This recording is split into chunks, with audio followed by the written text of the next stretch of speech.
Welcome! In front of me I have Haylou GST watch, and I'm gonna show you how to factory reset this device by using the phone application. Before we start, a quick disclaimer: if you want to use this method of the reset, make sure that your watch is paired with a phone via the Haylou phone application. Also, make sure that the battery level on your watch is at least above 30%, because if the battery dies during the resetting process, it might damage your device. Okay, so once the devices are paired and the battery level is high enough, let's continue. So first thing you will need to do is to open the Haylou phone application on your phone.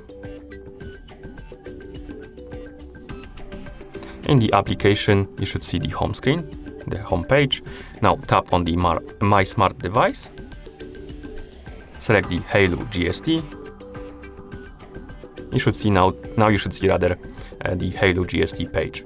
On this page, tap on this settings icon in the top right corner to open the settings, and here tap on Reset to Factory. Then tap on Confirm and wait. Your watch should start resetting itself to the factory default settings, and after a second or two you should see the QR code on the screen. This means that the factory reset is complete. Thank you for watching. If you found this video helpful, please consider subscribing to our channel and leaving the like on the video.